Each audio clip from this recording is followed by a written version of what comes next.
A very good morning, good afternoon, good evening, wherever you are joining us from. We have with us Mariya again, and she's going to talk this time about rethinking assessment. If we really want to reimagine or redefine our teaching and learning practices, we should start with assessments because assessment is an integral part of our teaching and learning processes.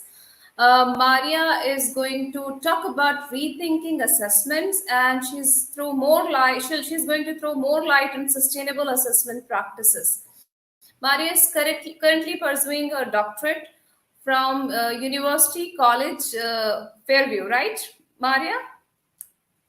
Fairview, University College Fairview, and yeah, and that is a university based in Malaysia.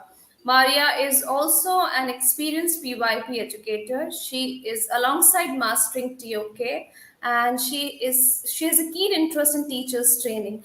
Let's hear more about Mariya from Mariya. So over to you, Mariya.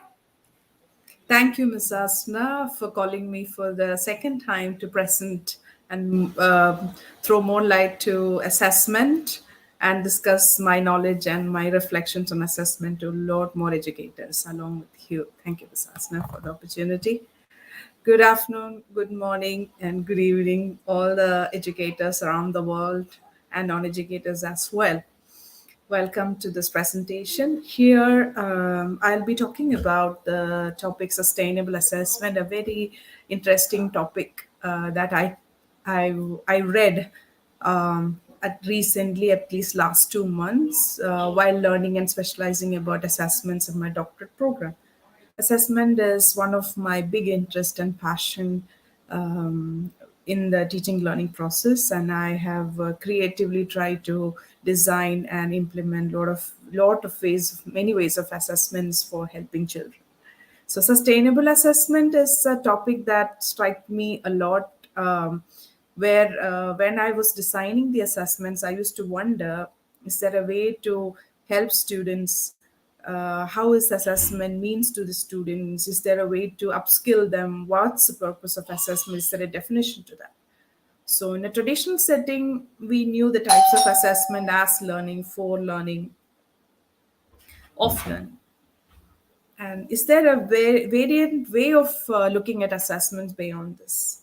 Was my question. And I reached a point this year probably to talk more about the approaches and thoughts that I have about assessments in support of researches and a statement people made about sustainable assessments. So, sustainable assessment thought emerged from sustainable development goals, meeting a long term goal, meeting lifelong learning. So it's a very interesting topic that we can discuss with each other and throw more light to it. I'll be adding my reflections and reading on it, and I also welcome all the educators to think more about it and see where you can put it in practice. Moving forward with my presentation, this is a thought that I want to activate throughout my presentation to all the educators. All these words in while we are planning our teaching learning process in the classroom for teaching and academicians, teaching and non-academic um, people while making the decisions, assessment, resources, higher education, learning process, child-centered learning, student-centered learning, self-regulation, all these jargons and words. We might wonder where we are and how we are doing. And I used to go through this terrific trauma when I started my teaching career and getting to know about the assessments. The more deeper I went in, the more I went to understand what is assessment. Few of the thoughts that reflected me, I grabbed few of the pictures from the internet. How deep is the mud depends on what you ask.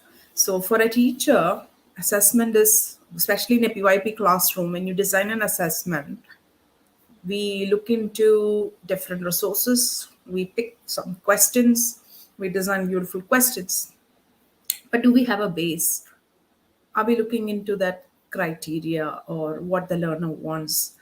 Or are we thinking about, did I teach or did I bring in that type of experience and practice into the classroom that will complement the assessment that I'm giving? Is it helping my learners when I give such an assessment? I used to think a lot, and that made me think, when I felt challenged or being questioned. I don't know how many educators have questioned. I've been questioned on what basis? Why are you giving this question? Yes, I thank all those people who questioned me and challenged me at that point, even though I was right or not right. So that's where I started thinking more deeper into assessments. This is a happening post in the LinkedIn and other resources. The smart child, a teacher asked, "What's write the 5 words you can spell?" He easily complimented the question. I think that is so brilliant. So this this is an evidence to what a teacher need to think about. How do we assess them? What's the type of question that I have to give to our students? Is it challenging enough? It is helping to upskill him. Is it helping to regulate his learning? You know, the third one is, I'm not stereotyping any assessments. All the assessments are important. It depends on its specific purpose and the spectrums of cognitive, motivational, and behavioral aspects of learning. However, sometimes I feel we need to support students in another way. A child's self worth and who they are at their core will never be measured by standardized testing. Standardized testing, it helps to a certain extent in some various situations, but not always. When we look at a holistic approach to teaching and learning in a classroom, for any learners, at least in the primary stages. But in the higher education and higher levels, we can think about and redefine the assessment approaches in various ways. But the base and the way the assessment is given and practice has to start from the core, from the base for the children. That is my experience and what I am practicing now and try to put in practice. I'm not always right, but I try my best. So, when talking about sustainable assessment, I felt this is one of the most needed practice that every educators has to bring in, especially in IBPYP classroom. Teachers have a liberty to design the assessments, learning engagements, organize experiences, whatever way we want to teach children. That's the best thing about a PYP classroom. So, thinking beyond formatives and summatives and other types of assessments and varieties we bring in, this term really, attracted me. So, let me tell you what I felt about what, why, and how of the sustainable assessment through the research readings that I have done to justify the type of interventions and samples that I have designed. Because as I mentioned, you, on what basis? Why do you do this? Is it is it real? So um, so those are the things that helped me to read more. So I started researching and read on the types of assessment researches and types of research designs and models that brought by the great educationists around the world. So that's where my journey started before applying new assessment designs to integrate into my ideas. So let's see what is sustainable assessment that helped me to understand what it is. Sustainable assessment has been proposed as an idea that focused on the contribution of assessment to learning beyond the time scale of a given course. It was defined as an assessment that meets the need of the present in terms of demands of formative and summative assessment.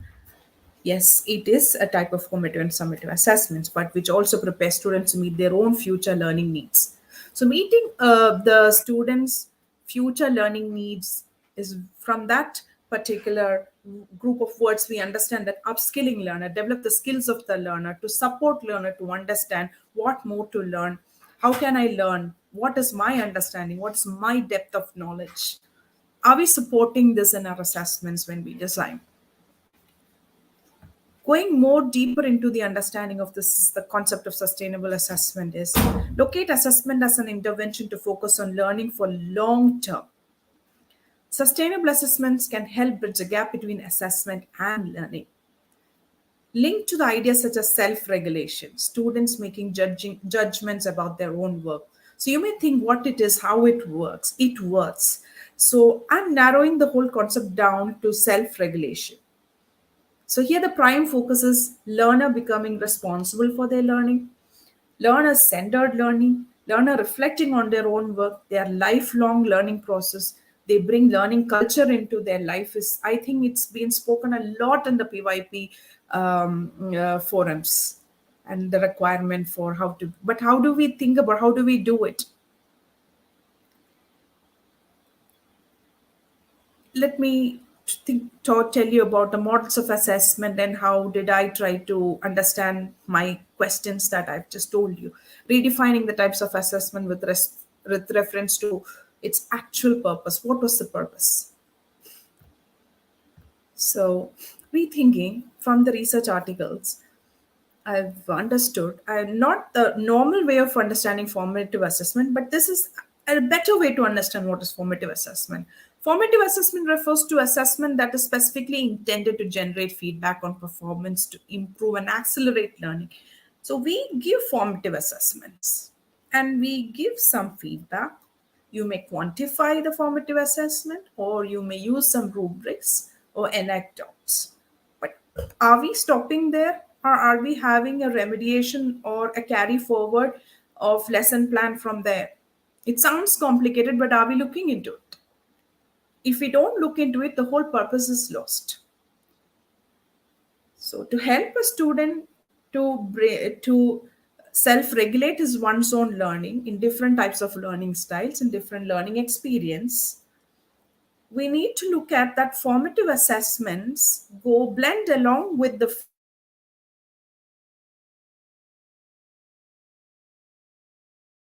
to understand where am I, and what should I learn. It is more motivating for the learners.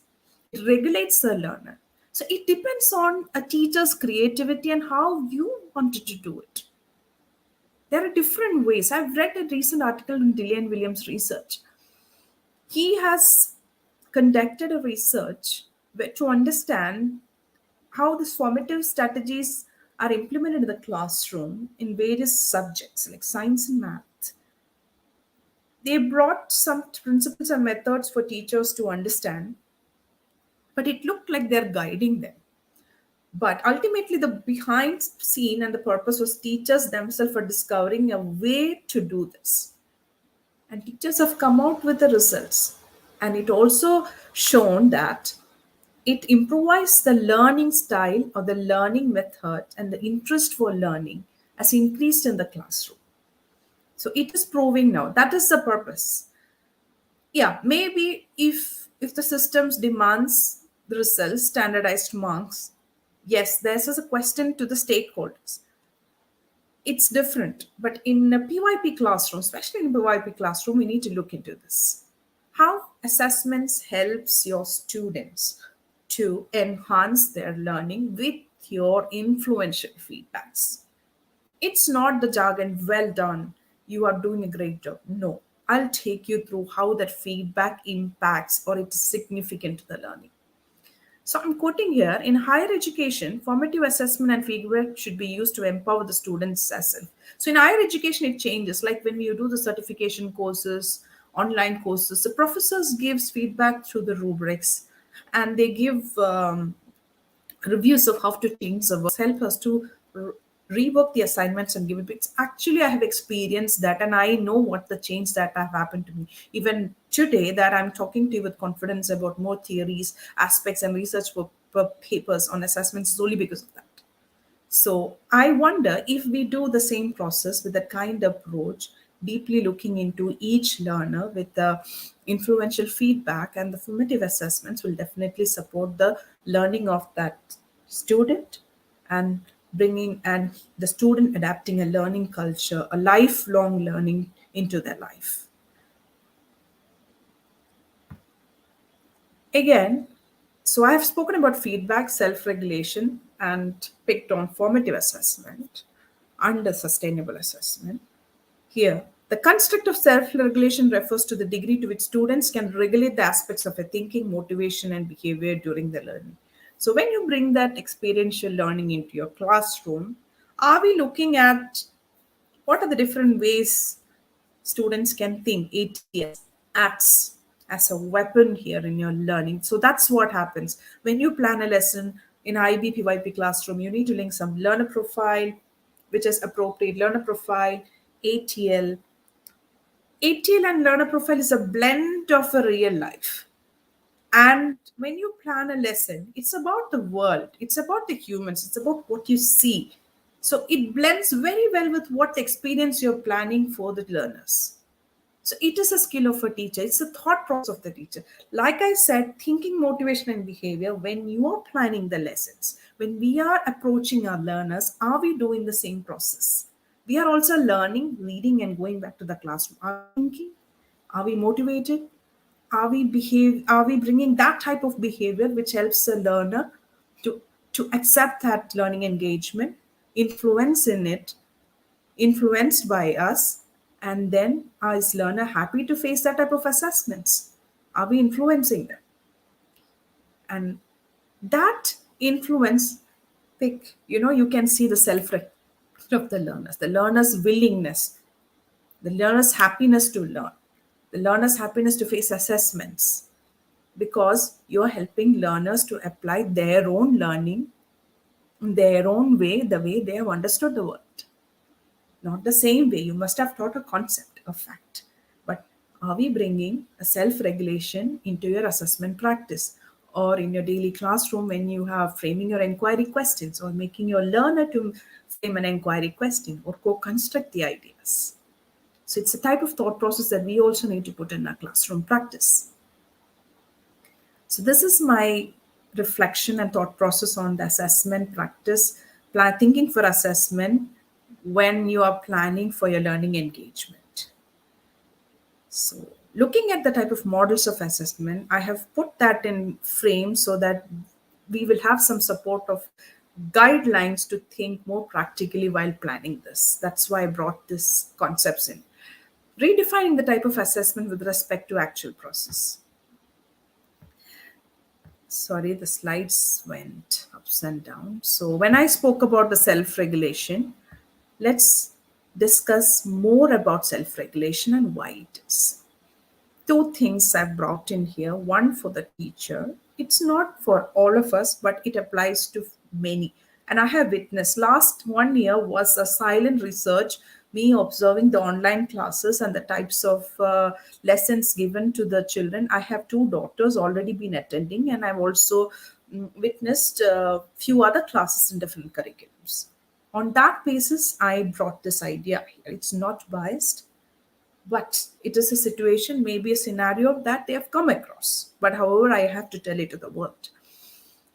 For children, self-regulation at primary basis, we can help. What can I do? What are the age level problems they can solve through the learning experiences?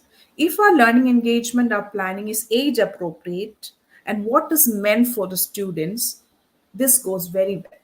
But for example, I have had a discussion with an educator. The child was born and he is only 6 years old.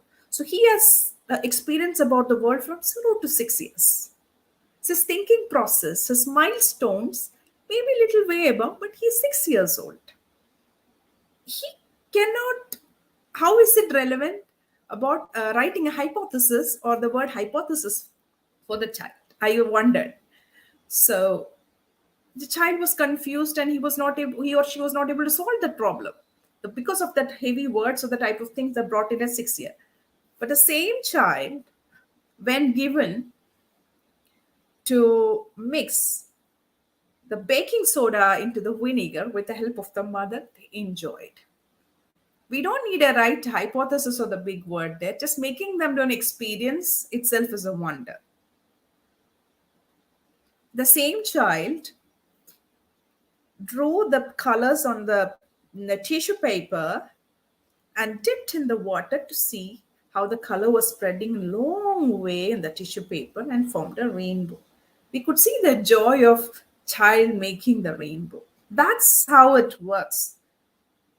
So the age level, age appropriate learning experience with the assessments works well, and it is, if we put our thought in practice, it works well. But if we are not thinking, if you're not motivated, if you're not bringing that type of behavior, then the planning of learning engagement, however excellent it is, how powerful it is, how strong the assessment is, it fails. It's not working.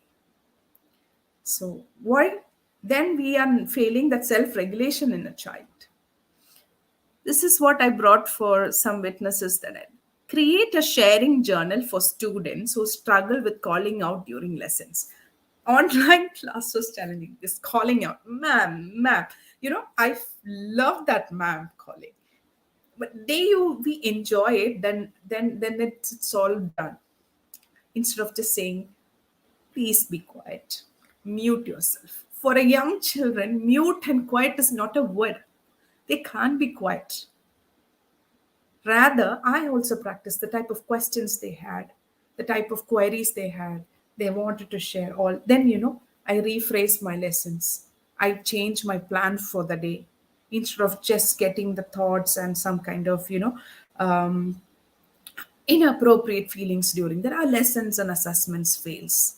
But writing a journal or recording what your students are asking will definitely mark a difference in planning your lesson and also planning your assessment. Some of their play, some of their expression, some of their queries have made a big mark in the assessments, even in in my personal life as well, and also in the classroom. Especially when I was planning an assessment while teaching my daughter about honeybees, she was researching more about it. She was exploring 2D shapes and 3D shapes. She tried to connect the honeycomb with the shapes. I didn't have to explain what's the shape, but she tried. Then I asked her to draw. She drew many shapes. She counted the sides. That's how children works. Children's mind works. So it's a beautiful mind. So I have witnessed a lot in last 1 year. That's the reflection that I'm sharing. I know many of you have also seen, but I need to emphasize this because bringing that skills out. Now, after that, what happened to the my daughter was she wanted to research more about honeybees. So then I took her to a place where they grew honeybee. See that if I've stopped her in a way, in another way, that the learning interest must have stopped her.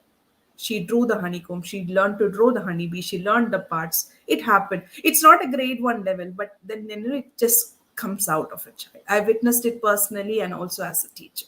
This is what I'm saying. Self-regulation is important when you plan your teaching and learning experience in the classroom. So this circle is very important for primary years. Let it go, don't worry. Children likes all this. You know, apologies. Even I say a sorry, children like it. Ignore it. Use kind messages. So rock, paper, scissors games. So children likes all this. So once you regulate them, they regulate automatically. So this is just an example. Whoever, what I feel is as an initial base, but I'm going to get deep into the self-regulation process in the teaching and learning.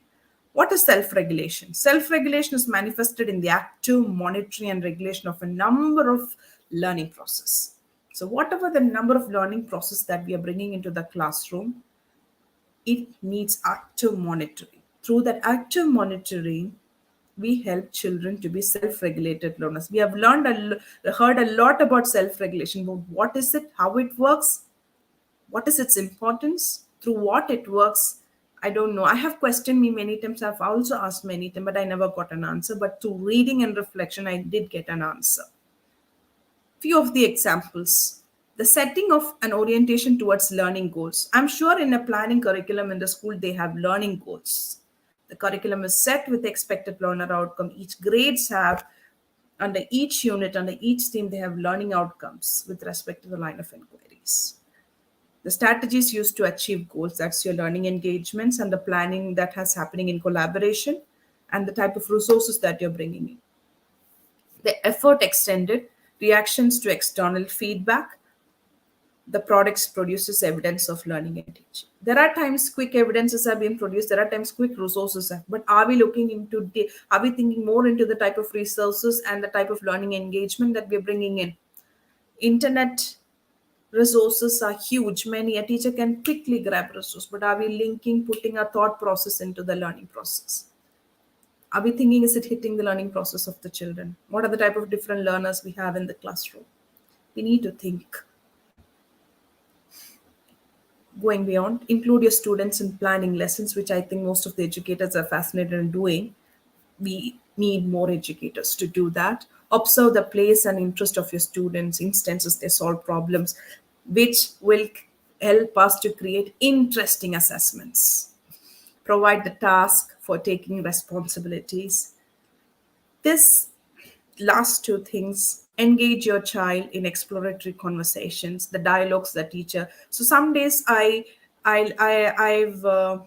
made these dialogues, prepared few words that helps children to listen to me, and I made dialogues that brought them in, involved them in conversations about waste management, saving water, liking each other, sharing. But the type of language and the dialogues that we use need to be prepared by the teacher. It's not just like that. Bring in those dialogues and words which is relevant to the theme, relevant to the fact and the concept that we need to teach, and prepare yourself to put that dialogue and experience into it. It has to be planned very systematically. That makes a difference. Support emotional and behavioral self-control. This is important for developing social skills and coping so if we bring that and we behave and we demonstrate that to the learners, they will accept it and they are going to practice it. These are the examples. So I've spoken about self regulation assessments, and I also told how the feedback has to blend along with the assessments. So this is one of the feedback model Maria, excuse me. Can you along try with this. presenting? Can you, excuse me, Maria? Can you please Yes, try presenting the slideshow? It's not visible that much, yes. especially the pictorial presentations are very blurred. So if you put it on the slideshow, it would be better. Is it Can you try that? slideshow? Is it working now? Uh-huh. It is showing slide in the sidebar, and the main slide which is presented is not legible. This I'll explain, Miss Asna. Even the picture that I Okay. grabbed is not All very right. clear. Okay, go ahead. Okay. Go ahead, fine. Okay. So, Have you so stopped let me sharing? do that. Just share this.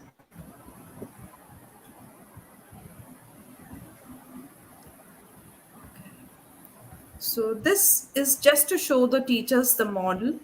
All right, all right. I'm going to talk about it. Um, so this is a model which I'll be talking in detail. You need not worry about what is in, but I wanted to talk with support of this model. Why I am emphasizing more on feedback blending along with the some assessment that will help in self-regulation in the classroom. So it also guides us with its principles. So such models and principles helps us to think about designing while writing the rubrics, while writing the feedback, while giving the feedback. So that's why I wanted to bring in how the role of such models, which is successful through research and given to us. So after the curriculum, the learning goals, the criteria, whatever is given to the teachers take that package to the classroom. I'm sure then the collaboration happens. After that, every teacher go through a self preparation for one's her students. It is really important. The teacher sets the task, goals, criteria, and standards. You know, as a person, what you need to do for your students and what are the different goals each student has to achieve in terms of their different learning styles and the type of differentiation that you're executing in the classroom. So, the domain of the knowledge, the strategy that you use, the motivation that you want to bring into the classroom, all with the support of the feedback is not feedback. When I talking about the feedback, there are two feedbacks: internal feedback and external feedback. Internal feedback is when student itself is understanding one's own work, student itself is thinking thinking about his work and sharing the feedback about his own learning domains of knowledge, and then regulate himself to understand and set his goals and tell us what he needs to do more or what he wants to do. External feedback is a very significant feedback that what teachers give in the learning process. It's not a day, it's not in a week, it's a every day, every minute that you're with the students. That doesn't mean you have to continuously give feedback, but the observations, the anecdotes, the questions that you record and understand the student, the learner that you have in your hands, and you understand the learner and the type of effective feedbacks that you're giving into the students. This external feedback will naturally regulate him to internal feedback, and then he or she self regulates his learning, and automatically it will help the learner to be a lifelong learner, or the learner adapting a learning culture into his life without any fear. So I'm going to talk about, from this model, the 7 principles that guide us.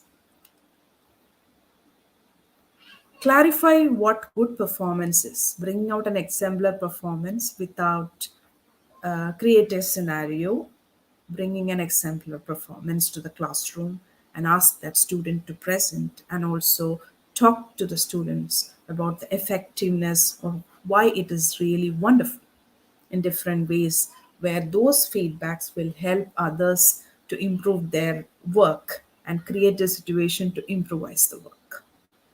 And ask peer assessment, assisting peers assisting each other to improvise the work at similar level. I'll tell you how I worked on it in the future slides. Facilitate self-assessment. So once we give a feedback, we need to give that learner some time to think about the assessment and give that personal 5 minutes or 6 minutes to talk to us or the peer how we could do better, or discuss with the student with some support of simple rubrics of appreciation. Delivery high quality feedback information. High quality feedback is not very good, well done, nothing. Be very specific about what you want that learner to improvise in particular. It can be a skill, it can be a research, it can be a literacy, it can be language, anything. Pinpoint. So very carefully assess a learner's work that interest his learning. Encourage teacher and peer dialogue. Prepare your dialogues very well in the classroom. Encourage positive motivation and self esteem. So, our dialogue matters in this. Provide opportunities to close the gap. That involves your deep planning in bringing in learning experience. Use feedback to improve teaching. So let us also discuss our learning experience with our peers, bring in samples, bring in collaboration, and get the critics and improvise. This helped me a lot. So this is a wonderful 7 principles that helped me throughout in planning my lessons and improve the teaching practice. Some set of guidelines help us and motivate us. So I request educators to always research and read a lot on type of set of guidelines that's proven and followed by people. That helps us to redesign the process. How a teacher can develop this. I've brought this model from Schoology, which how do we respond to student needs? What do we want students to know? How do we know students are learning? How do we teach effectively? These are the 4 questions that I kept in my mind when I was planning, when I was researching how to improve my lesson, teaching, and learning process. The students go through, plan, engage, monitor, adjust in the learning process. And as you see, you have the 4 quadrants: adapting and refining, customize, extensive and supplementing activities, collaboration, planning, understanding student progress. So this has been told many times, but having some type of model with you when planning and talking, and if you have done a good work with reference to certain models or some principles, take this type of models to take in support to talk to the people and tell them how it works very well for you. So few of the challenges that I've identified with for in my teaching practice and while talking to educators, thought I'll bring it to you as well. When I spoke about assessments, so many questions are going to be in your mind. It had in me also. Differences in student ability and learning attitude may also influence effectiveness of teaching learning. It is a challenging task for us. Along these findings, there are a number of challenges that teachers have to face while implementing school-based assessments. That's formatives or summatives that you plan. Challenges include making assessments appropriate for students. Sometimes you wonder how many types of I have to make when I have different types of learners. Diagnosing the learning needs of students accurately and responding accordingly. creating a supportive and non competitive assessment environment. This is challenging every teacher when we are in need of making standardized tests, when parents are requesting for grades, quantifying their skills, helping students to develop a personal learning path. I think all that educators are going through this challenge. Never mind. Still, let's move in our mission. That's what I wanted to tell you. That's why I wanted to bring in challenges point of view. But moving along this will definitely give you a solution to plan sustainable assessments for learning.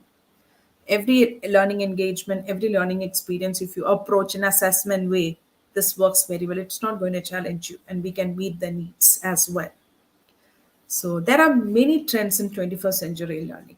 The future assessment outlook is also changing. So the more research educators do, the more solutions you're going to come up with. So post-norm 2006, important to decide what is going to be assessed, by whom, why you want to assess it before settling on how the assessment procedures are to be conducted. The same person points out the need for clear and easy to use assessment criteria will help us. See, I'm giving a solution. Easy to use assessment criteria. Do not complicate your assessment. Let it be as simple and interesting as that. That's what narrowing it down to. Make it very simple. Make it very interesting. Very easy criteria. That simplifies, but also skillfully we are helping children to develop their learning interest, learning culture. So more simple it is, the more useful it is. Few of the suggestions from my years of experience. I have to thank my professor for giving me an opportunity to talk about the school-based assessment challenges. So that's when I worked on these. So few of the suggestions that I've given even during my presentation that time was holistic assessments. Student can take their ownership of their work. You give a freedom for student what you like to do today, or what is the type of assessment that you want to do. Would you like me to test on something that helps you to improve your knowledge? Would you like to learn something more? Teacher can help you. Put that situation. Let's see what they're coming up with. I have seen it. It works wonders. Sometimes all the units come in one moment itself to us, dives to us. Show their learning in ways they are interested. Talking to them, we get the solution. If we don't talk to children, if we don't co-construct things with them, we don't get the answers from them. Key activities, assigned projects, open-ended demonstration, project-based learning, which are familiar terms to all of us. But still, the more we repeat, more we reiterate, we won't forget it. Strategies, way we ask questions, pause problems, evaluate the outcomes. Every day evaluating your class learning outcomes is really important as a practice. Freedom to find solution in different ways and encourage any solution that comes to you. Continuous testing. In auspicious terms, stealth assessments, weaving assessments into the fabric of classroom activity. That's what I said. Look at your learning activities, engagements we give daily in an assessment way. Somebody asked me a question. Are you telling that we need to prepare our students for assessments? No, that's not what it is. You're helping your learners to think and apply. They've already experienced what we teach to them about the world. Them to connect to that, making connections. That's what I meant. Assess them. Assessment is not testing the knowledge. That's what I meant. Your learning experience should help them to connect. Natural. Adjust instructions when needed. Use that liberty in VYP classroom. Key activities. Performing formative assessments regularly in a very interesting way. Take the courage to do it. Your children will show wonders to you. Responses, goal of tracking progress on regular. Use your creative strategies, teachers. I have a takeaway for that for you. Use your creative strategies to monitor your students. Create evidences, create your models, create your own discoveries. That's what I have done. That's why I'm able to talk to you now. I've been challenged also, but I was very confident about it. Real time, data driven insight. Spend more time actually acting on results. Not to prepare students for competitive exams. Prepare your students for lifelong learning. Prepare your students to be confident, happy, and they accept and they know what they have learned in different. Some will draw and show you, some will sing and show you, some will act and show you, some will write and show you, some will sing and show you. Doesn't matter as far as they've understood what you have taught. That is the type of differentiation we can bring into the PYP classroom. Classrooms will benefit not only from rich analysis across new measures of student performance. Tools that automate analysis provide results mountains of data in real time. You have enormous tools online to support your learners. Why don't we use different tools for different set of learners? Like you have five, can use a different, five learners can use a different tool if you are technology able. So take the support of technology, take the support of hybrid learning. It works. All we need to do is put our mind into that. Reduces burden of analysis if you use technology for analyzing your children. It's not grading, it's not quantifying. It's helping your child. Sometimes he get a trophy, sometimes he get a badge, sometimes he gets a flying emoji. That's the appreciation. He's so happy. You're not grading there. Tailored learning, tailor instruction based on what student knows. That's what I was mentioning. This is very important. Assess what they are ready to learn or what they need help. Provide individualized support to get there. It allows teachers to evaluate student knowledge and act in real time. Shifts in scoring. Shift student work towards demonstration and project based learnings. In your unit of inquiry, like I last presentation I mentioned, plan something that is a project based, which is free, lot of freedom, problem solve. Always, it can be guided, it can be open ended. In the initial months of inquiry, it should be guided. We know that, but you, along with us, your students can do that. So do that shifts, bring that experiences to your learners. Replacing traditional methods of evaluation with the rubrics. Rubrics is not the only way, but we can also be creative in rubrics. Feedback over grades so students understand how they can make their work better. Feedback. Write dialogues with reference to subjects. Write dialogues with reference to facts. Write dialogues with reference to concepts. That will help your students to understand where he need to work more or where he had done wonderful. Well done, very good.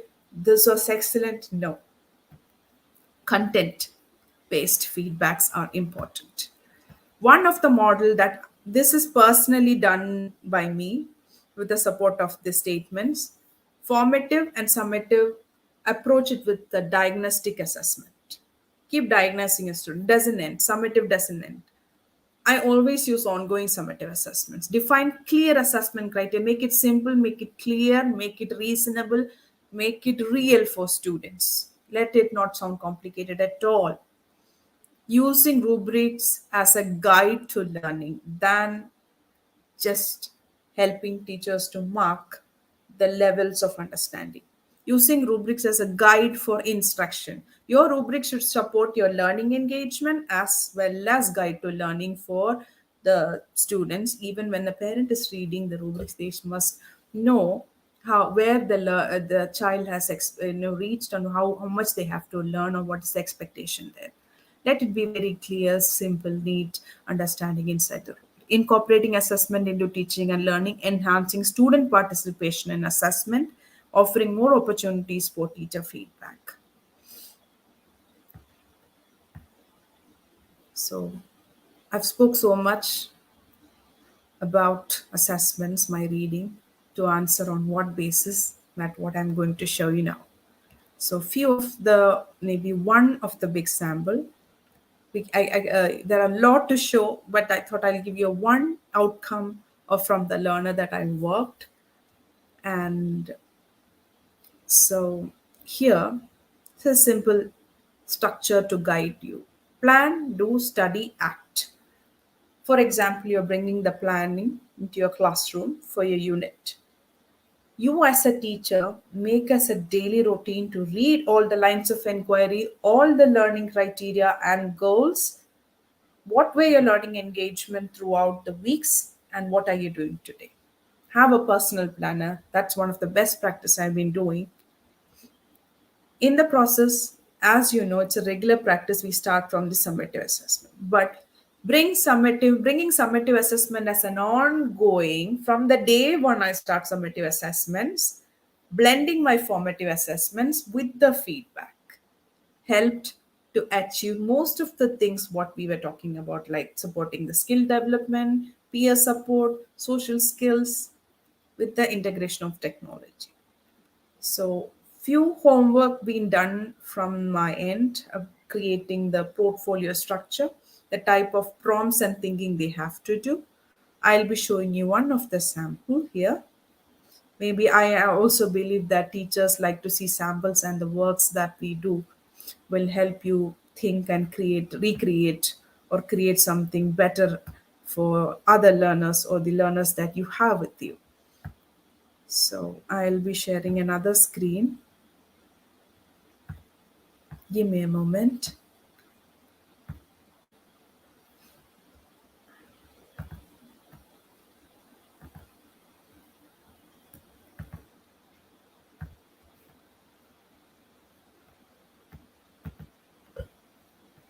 Okay.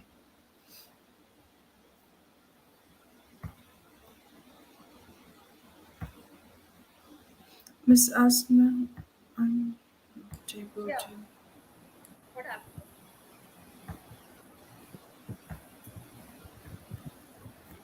Miss Asna, Yeah. I'm not able to share. Yeah, 1 minute. I'm sharing now. Got it. Okay. Are you able to see this, Miss Asma? Yes. Yeah. So this is a very very interesting work for the unit how we organize ourselves. Uh, After planning my lessons, my reviewing the learning criteria outcomes, I plan a e-portfolio, especially in the online setting. So I give them Mariya, a framework. we have some non-IB teachers, so you can talk about what is unit of inquiry, and All then right. we can go ahead. So in IB, we have 6 themes, and under each 6 themes, we have one of the theme is how we organize ourselves. Under that, according to the age and the class group, the curriculum committee or the school will plan a curriculum where each grades will be taught the concepts and the facts that connects to the world. So this is grade 2. So under the theme, we will also have 3 lines, 3 to 4, 2 to 3 lines of inquiry that defines the key concepts. With reference to that, teachers will collaborate grade wise to design the learning engagements connecting to the tasker, knowledge, skills, attitudes, and values of IB. And then we progress our lesson plans from there. So, in that process, after the collaboration process, each teacher will decide their way of approaching their students collectively, sometimes independent inquiries, which we intend to share later how it works very well and what went well. So in this is a collective approach. This was a summative assessment that I start from the day one. My understanding was to test holistically. I cannot do it in a single day, and it doesn't work that way. Skills, attitudes, learning experience, peer assessments, a lot of things are there when we look at summative assessment. So this ongoing summative assessment supports us to, this is called a summatively assessed e-portfolio, helps the teachers to develop few sets of skills for students. One is to record their learning, their one's own learning systematically, reflect on their learning. The same learning every week we review their e-portfolios with peer reviews. They learn to take critiques, they learn to take feedbacks, they improvise. With suggestions, they get to see other works. Also, revising and rediscussing the learning that happens every day, week wise. So every week I have a celebration of learning. So that's with the songs, dance. So as I said,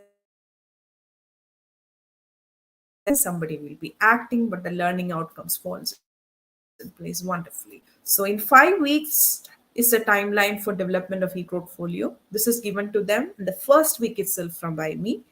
I frame this and I give it to the students to take a review of how it works and the type of questions that came to you when you look at the portfolio. And once it settles and I co-construct with the students and I give it to them when we start filling. That means my learning engagements and assessments are almost planned before I start my unit. So this is how I've designed it and I've given it to the students. So students are filling it here. So he is given the points here. So all these are my prompts. I've already given it to him. So he has filled in everything. So next slide is what is the big idea of the unit. So this is all personally filled by the students. Some students need differentiation, which will be supported by me, giving extra time and guidance, sometimes peer supported. And then through the lens of key concepts, I deeply focus on if that is understood very clearly. So this was the transport.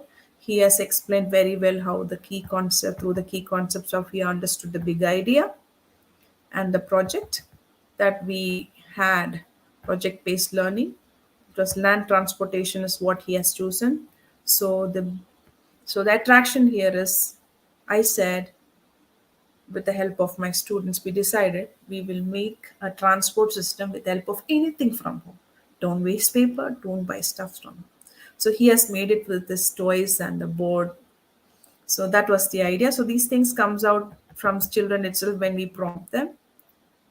And the references. Here it starts. I've this was towards the end of the year. So design thinking process. I gave the prompt. We have gone through the process many a times, step by step in different lessons and learning experience. So the child was able to describe it very well. So this was given by me, and then he fills it. I'm very sorry. Let me go back. Yeah. My action, act, think, and a lot of self-reflection here. Why do we need to use your design? He has to justify.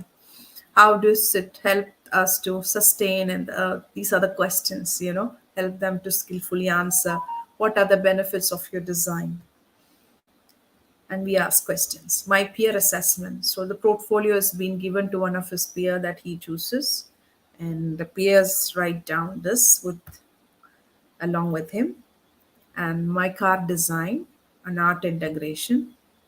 He has designed a car and described about the car, research skill, and drama integration. So that was, we used a software story jumper to write about the car and the language. So he can put any evidences that support his learning through language, through mathematics, through English. That's how a unit of inquiry classroom works. So in math, I brought in transport based data handling problems, solve problems. So why this is, when children are given the experiences with respect to particular unit, and if we can bring in similar context into the other subjects, children are able to apply and link better. This works wonders, and I know it's been practiced around across, but still sometimes we miss out on this aspect. If we can bring most of the learning experience of other standalone subjects into the integration, it helps students very well. And this is very important. Another self reflection, my skills, the skills that we developed over 5 weeks, self management skills, thinking skills, research skills, and communication. And we discussed about the one particular aspect of that skill we focused under the unit. And children and I together sit down and discuss and write it. They ask for spellings, we give them and support. You might wonder how a grade 2 can write. Grade 2 will write more than that if we sit with them and understand them and support them. So this is the self-reflection children have made. It's wonder. The way they have reflected. It's a great wonder. So this is the type of opportunity that we need to give it to our students. This is self-regulation. This is learning culture. So throughout my learning journey throughout my teaching, I've had students doing this, or my students indeed. Initially, you will have two or three, but later they automatically get motivated when we are in the process. How we organize ourselves, self assess yourself, caring inquiry. So, learner profile is in place. So, transport is a big lesson where they could reflect more. And what do I want to learn more? My solutions to improve. So this is connections. Somewhere I'll connect this type of reflections in the ongoing units or other units or standalone or STEM projects. Anyway, however educators wanted to do. So and they talk about their learning journey at the end of the fifth week. So it's like they are reflecting, they are revising, they are rehearing, and it is some one of the best practice that I've been doing in my class. So I have taken the support of PowerPoints and Book Creator. And another sample of lesson plan, a few of the questions that I made in the classroom with respect to the experiential learning is another share. Okay,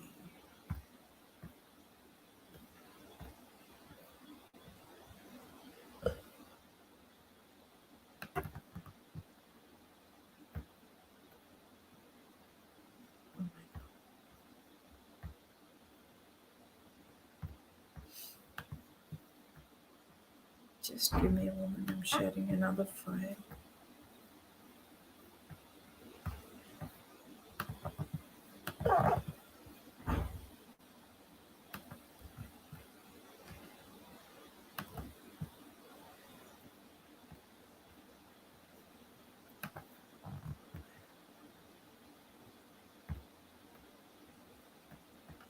So I think. Where is the presentation, Maria? Is it on Windows? Yeah, I am trying to share another document. I'm trying Okay. to do it. Just Show. click on the share Uh, button and choose from the options. yeah. Am I sharing? Yeah, you are. No, no, Am no. I sharing it? No, no. Okay. It I, will give I you just different wonder where it is. options. Yeah, yeah, got it. Thank you. Sorry. It's okay. Sorry for the delay. Yeah, Yeah. just a minute. Are you able to see my screen? Yes, yes, I am. Okay, so this was one of my initial experiences with the teaching and learning in Bangalore.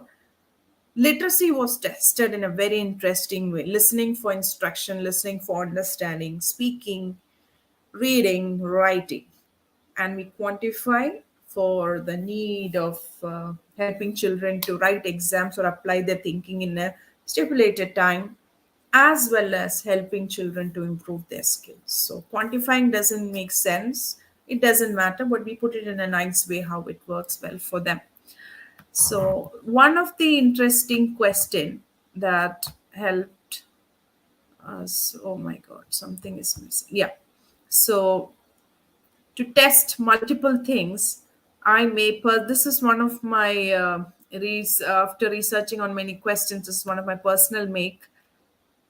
So there is a step given: read and draw. So the children will be reading and drawing and placing the structure in the right place. Can you imagine what are the different things we can test? Before that, I must have spoken about the skies, cows, how it is, words, and things like that. So it's part of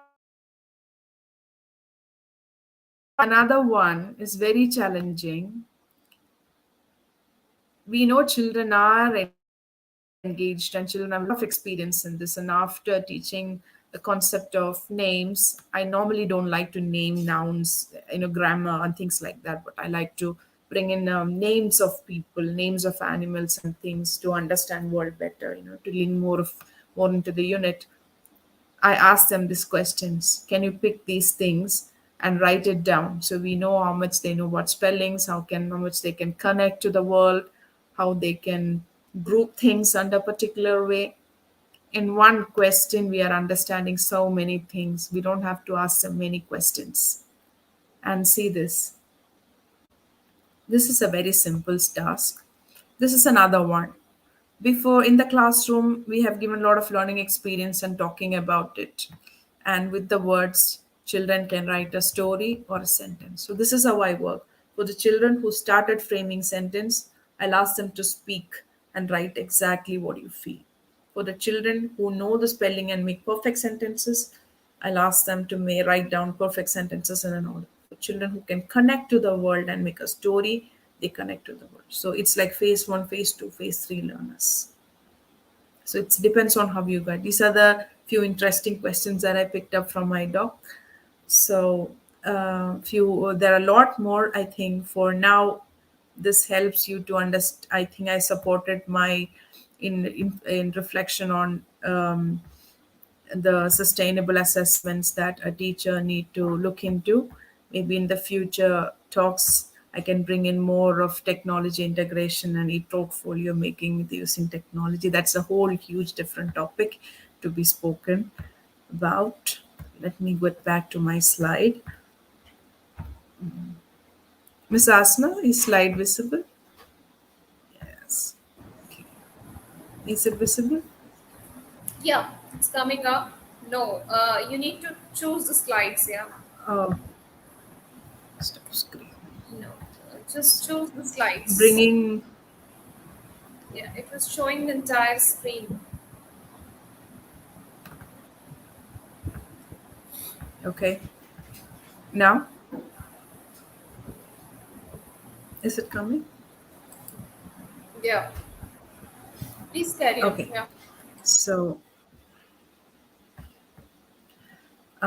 so as I spoke a lot about sustainable assessment technology integration, I may request all the teachers. I'll be sharing it with Ms. Asna the link.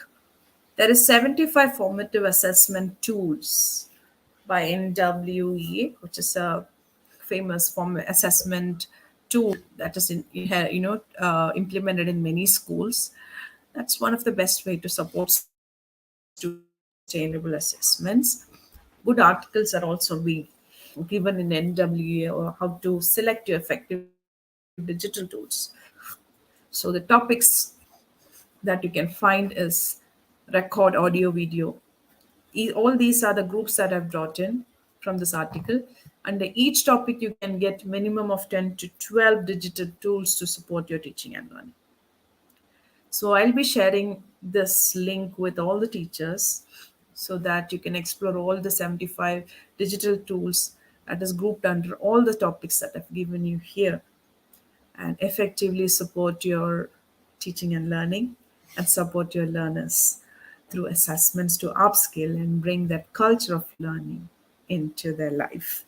And let us together bring out a lot of lifelong learners to support the future and for a peaceful world. And this is my takeaway for all the educators who are listening to me. Thank you again for this time and your patience for listening to me. Any questions? And you can find me with at this email ID or LinkedIn. Thank you. Thank you. Thank you so much, Maria. It was so informative and very practical. I can see a lot of appreciation in the comments, so I would be reading those for you. And there are a few questions as well. All right, so Mr. Yasin had been Hi. waiting for his session, right? He has been, Yes, yes. I waiting so thank you, loud. Ms. Hassan, and I'm very happy. He has joined us from Pakistan. Oh, And then we have Sumera from India. She is again thanking you. Mr. Yasin has a question about, can you brief sustainable assessment at primary and secondary level at grassroots? So I think this question has been answered very well. If you want yeah. to say something to conclude this, so you're most welcome. Yeah, Yeah. hi, Ms. Yasin. This has been a question ever for us every day, if you ask me, depending on the situation of your learners. Making the assessment sustainable is what curriculum are you looking at? Any curriculum you're looking at? If it's IB, PYP, yes, we have more opportunities to bring in very differentiated assessments into the classroom. There's not only one way you'd have to assess students. Sometimes I have done assessments like who likes to sing, who likes to dance, who like to write a poetry. Depends on the skills that we develop. It depends. So, for example, not for writing, when you teach nouns, my purpose is for to understand if my students have understood nouns. I don't want them to write or spell it out or read it out. So they can express the way they want. I'll use multiple strategies. Here there is no relevance or significance to spelling, sentences, reading, writing. So make it more sustainable then. From there, you will know which student needs different supports to develop literacy skills. That's one of the example that I can give you. At secondary level, feedback. Students has to go through the requirements of secondary level. Continuous, small, reasonable, formative assessments with the teacher feedback and constant quality monitoring of teaching and learning from the academicians and administrators matters in this. How you develop holistically your students there. You can't let it go. There will be set of students who's performing well. There are a set of students who need a lot of guidance. It's not about the type of grading or the marks they receive. We need to look at how are they learning, what is the level of their understanding or the development of the skill they have acquired over a period of time. And it depends on and the school team all together collaborate and work on the ways of assessing students grouping. For example, I can give you an example.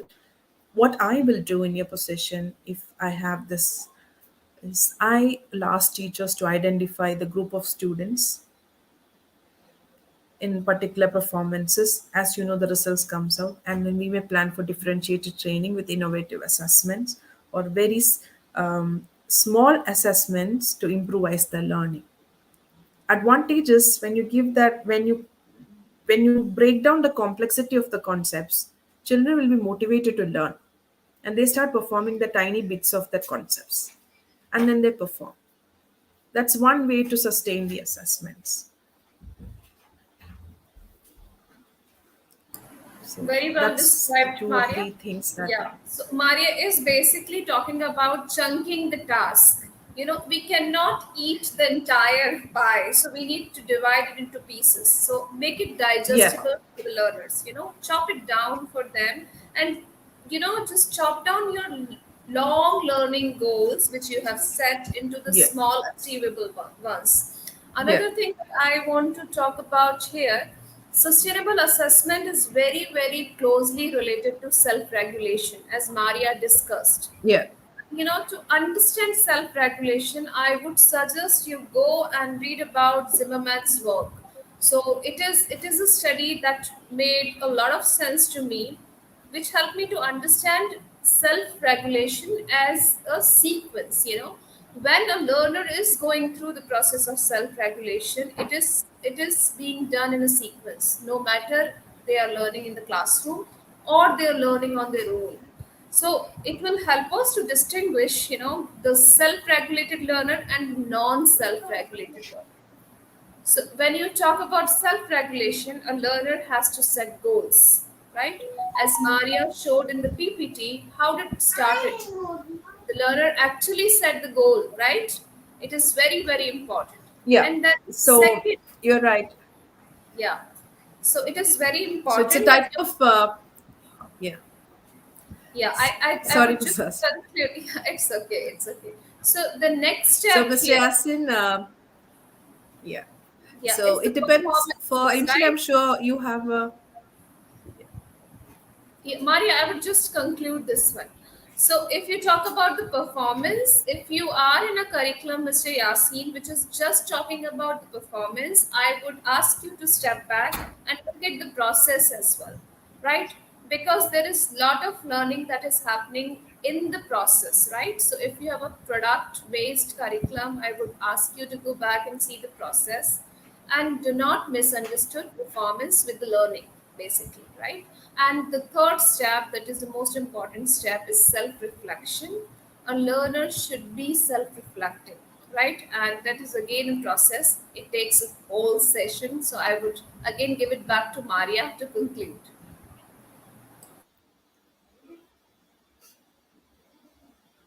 Yeah. So, like Miss Asna also complimented very well on that. Is it the big secret is how effective your curriculum is, Mr. Yasin, and your learning outcomes and your future goals for your students. That's the top key before even thinking about the assessments. Yeah, so you need to really look at the curriculum. Is it allowing your learner to practice something which we have yet not experienced, right?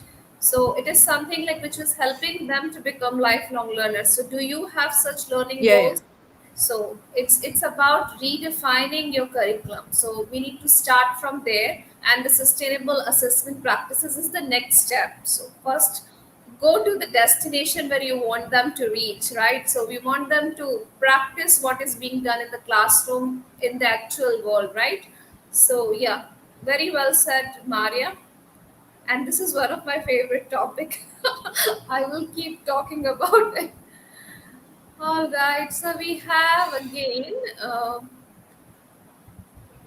one question from Mr. Yasin itself. I think he's talking about the positive feedback and personal feedback. So, would you like to talk about some of the strategies that will help him to make his feedback positive? And he also wants to know about personal feedback. Yeah. Positive feedback itself is positive. Personal feedback for students, for a teacher, it depends on what's the type of feedback that you want to give. For example, when it comes to learning and teaching, if we can be really play smart, I'll tell you one of the strategy that I used for using seesaw. I've planned a learning engagement and uploaded as an activity in the seesaw early morning. And I've taught and I've given them to reflect on my teaching after my 20 minutes of session. I've given them 10 minutes to reflect and apply their understanding. And after 10 minutes, I've asked them to present their work. And along with the live presentation, I have taken the liberty to give them the appreciation and the feedback and also more explanation to where the gap was missing. So all the learners have presented the same concept. We could hear 26 different understandings, and I was able to give absolute feedback with reference to what is missing and what is interesting. So the advantage was all the learners were able to understand each individual is different. For one concept, we'll have 26 different variations of ideas connecting to the world, and teacher will have to give different types of feedback depends on each one's identity and understanding. So if your dialogue is with reference to teaching and learning, and that connects to the content, and that helps the learner to improve, it should be a positive feedback. The type of behavior, the type of expression, how you look at learner, how you understand learner, it matters. So if you are a teacher who's always pleasant and intend to give feedback as a culture, definitely the students will accept it. So if you take away the words of very good, well done from you and contextual based feedback, if you adapt that system into your classroom practice, then no more worries. It's always a positive feedback. Yeah. So, what do you mean by positive feedback? That you need to understand, as Maria said, that good, excellent, very good is not positive feedback. I would say it's not a feedback even because it is not specific in nature, That right? spoils them. Yeah. So what you need to, actually, if you are saying good or excellent or very good to a learner, he or she would become complacent that this is the benchmark I have reached here. I don't have to grow, right? So Yeah. that's the reason your feedback should always have a feed forward where you're talking specifically about the learning goals, and your feedback should appreciate the efforts of the learners, right? So you need to do a lot of homework when you are going to deliver a positive feedback. When she says about personal feedback, so she said that she has seen 26 different performances of the same understanding, and she could deliver 26 different feedback. How amazing it is, right? So this is about personalizing the learning, right? So all of them Yeah. have given different type of feedback, and she in return gave them the feedback about their performances, which was very specific. And one more thing is, your feedback has to be very timely. When we meet the prime minister, Yeah. say you're meeting a prime minister, when will you do much of talking? When you are in the prime minister's room, right? You will not do it when you come out of it. So think about it when you are going to deliver the feedback, when learners can put it into action. You cannot deliver feedback, you can, but you should not deliver the feedback when it is not needed, right? So just do it in Yes. time. Sometimes you don't have to give just Yeah. a And gesture. yeah, Maria, carry on. Yeah, I was saying, this asana, sometimes not words, we don't need sentences. There is that the link that I've shared, there is a wonderful set of tools where you can give feedbacks. It's very Yeah. interesting. As Just she don't said that say and she has to give those 26 learners time to reflect back on their understanding. So we definitely need yes. technology, right? We cannot do it in a live class, we can, but again we have goals to meet. So what are the tools that you can use so that you can give enough opportunity to each of the learners to present and articulate their understanding? So that is again a perfect example of integrating the technology into what we Yeah. are doing, right? So this is again a way of innovating assessment where we are giving opportunities, and we are not just passing the time. So one by one each of them are presenting, we can see them all and they can see each other if we are using technology like Flipgrid, Wakelet, Padlet. There are various ways to do it. Yeah, Maria, I think no more questions for you. But yeah, people are appreciating. Yes, Isaiah said that goal should be smart. Yes, we do Thank you agree. so much. I'm really And humbled yeah, then for can you give some feed for this forward work. examples? So can you give some examples Feed of? forward. Yeah, of course. For example, Nusrat, this illustration you did gives a lot of meaning to this lesson. However, you add few of the things that you learned yesterday into this picture? Think about it and come back to me. This is how feed forward works sometimes.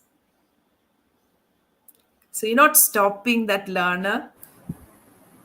You're right, feed forward is a very good word from feedback. So that's what I spoke about, the internals and external influences of the teacher. So the external influences should be like that. A smart child did a challenging word problem in your class. I said, "Oh, you did it in 5 minutes. Okay, let me give you another one. This will interest you so much. It will have the next challenge." Feed forward starts there. You're not stopping the learner. And he's enthusiastic. But my expression and my gesture shows I liked it. But I didn't say that's it. Yes, it's all about furthering the learning and making them think that yes, there is a long way and we can always Yes. improve our learning. So again, people are appreciating as excellent discussion. Yes, we enjoyed it, and that's the reason we extended the session this Thank time you so again. much. Okay. Can the feedback be negative or positive? Isaiah is asking. Yes. Mari, would you like It's to say something? yes, definitely. Sure. The secret key I did, I keep a pleasant mood, calmness when I am giving a feedback to my students. That's the first secret. Second thing, I prepare my dialogue when I know it needs an intensive discussion, where I'll start with a very interesting element or something that my student have done and make him believe that I want to make him do that level.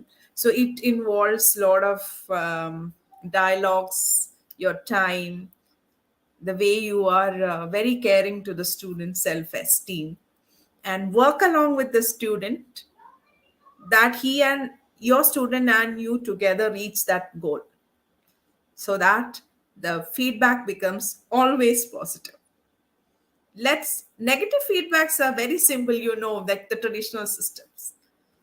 Simply say one of your students is the best student in the class.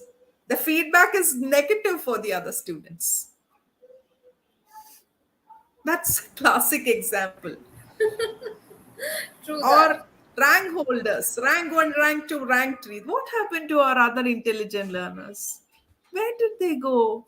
Are they not good learners? I have recently So, observed a class, and what I saw a very beautifully decorated board, and the board has spelling stars, and there were two, three learners who were the spelling stars. And I asked others, like, what about you guys? How are you, working on your spellings? And they started sharing the strategies. And then these three learners got up and shared their strategies. So it's about that dialogue that should happen in the classroom instead of, labeling. So that is again one way when you make peer as a resource for each other, right? When you are having those discussions. And for positive and negative feedback, it is in our hand, I should say. There's a wonderful strategies that help us to give, a very constructive feedback. We call it feedback bun, that whenever you need to discuss the pros and cons or both the sides of the picture because we want them to improve, use feedback bun, the positive aspect with a feeling of what you want them to improve, and then followed by the positive aspect of the learning goals that you are catering to. So this is again, one of the good way to deliver your feedback and make it constructive for the learner. So at the end of the day, they know that these are the areas which we need to improve, and this is how we need to also do take the that discussion support of also. SEN, All the right. support of counselors. Yeah. If we cannot really put it across, and you feel that the way we might give a feedback will affect your student in concern, we can take the support of the counselor or the school psychologist or the SEN and discuss and collaborate and approach the maybe the best way.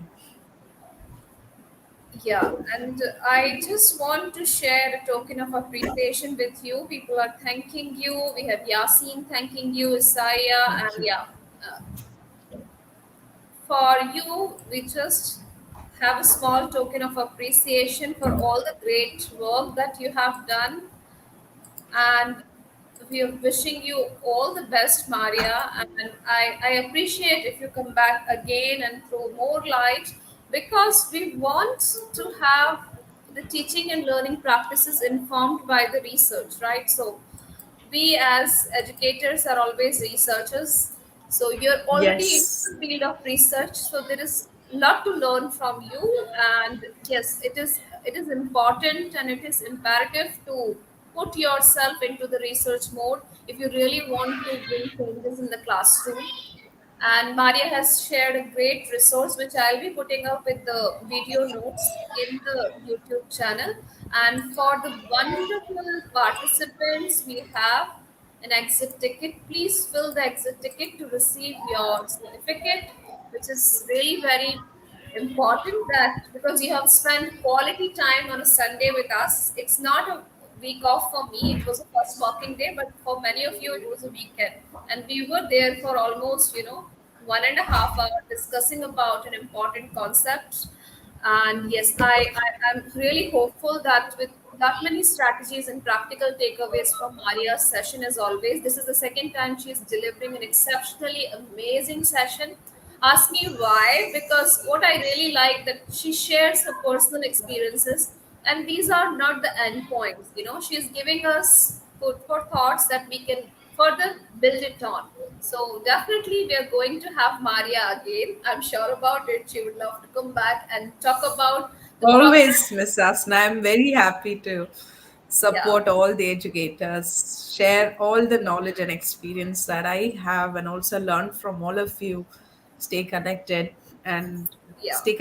reach out to me if anything that I can help you to support all your students who need You help. can write to her. She Thank has you again. also shared her email ID. She's into research. She will be able to help you out with authentic research material, probably if you want to dig deeper into any of the topic that have come across, right? And you can get back to me as well. I am not a researcher yet, but yes, I have been a researcher for many, many years. So I love reading all the stuff which brings, a positive impact in my practices. So we will stay connected. Thank you so much, Maria. It was amazing and it was highly informative, very, very practical. And I think I need not to say anything. You can read the comments, you're just saying it all. So people are thanking and just saying a big thank you to you at the end. And I would love to have you back again sometime soon. Thank you so much, Definitely. Maria. Thank you so much, everyone. We will meet next week with. I think there is a session on Wakelet. I'm still not sure. It is in the pipeline. So I will keep you posted. Thank you so much. Fill the exit ticket. See you again next week. Bye bye.